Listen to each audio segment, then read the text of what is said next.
ఓం శ్రీ సాయిరామ్. భగవాన్ శ్రీ సత్యసాయి బాబా వారు 27/11/65 తేదీన Dharmavaram ZPH school వార్షికోత్సవంలో బాబా వారు కరుణించినటువంటి దివ్య సందేశం నుండి కొంత భాగం తీసుకుందాం. సాయిరామ్. మీ హెడ్ మాస్టర్ గారు చదివిన ప్రకారము ఈ దినము ధర్మవరం పుర ప్రజలకు, భక్తులకు, పరిసర ప్రాంతవాసులకు సువర్ణ దినమే. ఇన్ని వేల మంది ఇంత ఉత్సాహముతో, ఇంత ఆధ్యాత్మిక విపాసతో ఈ గ్రామమున ఈనాడు చేరి ఉండరు. ఈనాడు దేశమంతా పాకిస్తాన్ మరియు చైనా వారి ఆక్రమణ భయముతో నిండి ఉన్నది. అయితే ఏమీ భయపడనవసరం లేదు. మీరందరూ హృదయపూర్వకంగా భగవద్ధ్యానము చేసి దేశ రక్షణ కొరకు ప్రార్థన సెలపవలను. మీ ప్రార్థనలో సమస్త లోకములకు క్షేమము అనుగ్రహింపమని అర్థించవలేను. ఎవరిపైనను మీకు ద్వేషం ఉండకూడదు. అందరికీ సద్బుద్ధిని ప్రసాదించవలని ప్రార్థించుటయే మీ కర్తవ్యము. ప్రస్తుతము మన భారతదేశము నవనాగరికత పదములో పడి కేవలము ఆహార వసతులకు అనుకూలముల కొరకై ప్రాగులాడుతున్నది. లౌకిక సుఖ సంతోషముల్లోనే ఆనంద సౌభాగ్యములు సమకూరనున్నది. అయితే ధర్మము లేక ఆనందము లభించదు. ధర్మము వృషమునకు సత్యమే మూలము, శాంతమే మొదలు, ప్రేమయే పుష్పము, ఆనందమే ఫలము. భూమిపైన కనిపించే భవనమునకు భూమి లోపల దాగి కనిపించని పునాదియే ఆధారము. అట్లనే పూలు ఫలములతో విరాజిల్లుతున్నటువంటి వృక్షమునకు కనపడని వేళ్ళే ఆధారము. మానవుని అన్ని శక్తి సామర్థ్యములకు, ఆచార వ్యవహారములకు, వికారములకు అగోచరమైనటువంటి భగవతత్వమే ఆధారము.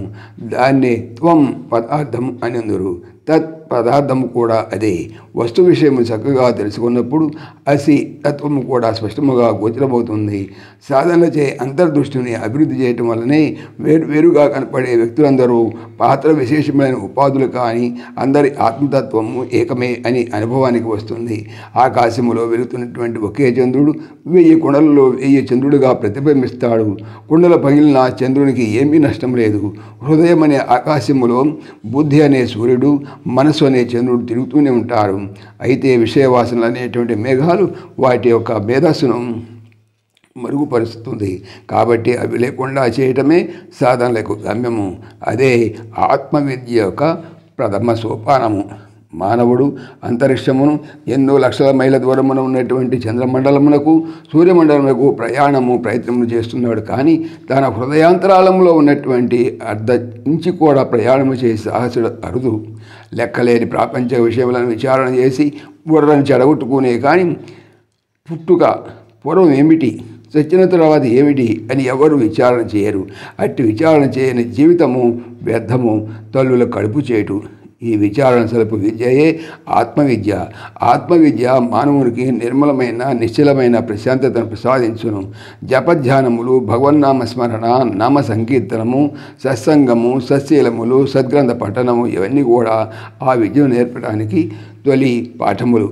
అయితే ఆధునిక పాఠశాలలలో ఈ ఆత్మవిద్యను విద్యార్థులకు బోధించటం లేదు. ఈనాటి విద్యలంతా కుటి విద్యలే. భవబంధం నుంచి విడుదల పొందే విద్యలు కావు. విద్య నుంచి అన్నమును సంపాదించకూడదని నేను చెప్పను. కానీ శాశ్వత సుఖ సంతోషములు, నిశ్చల శాంతి కూడా ఆత్మవిద్యలనే చేకూరును. సశేషం. జై సాయిరామ్.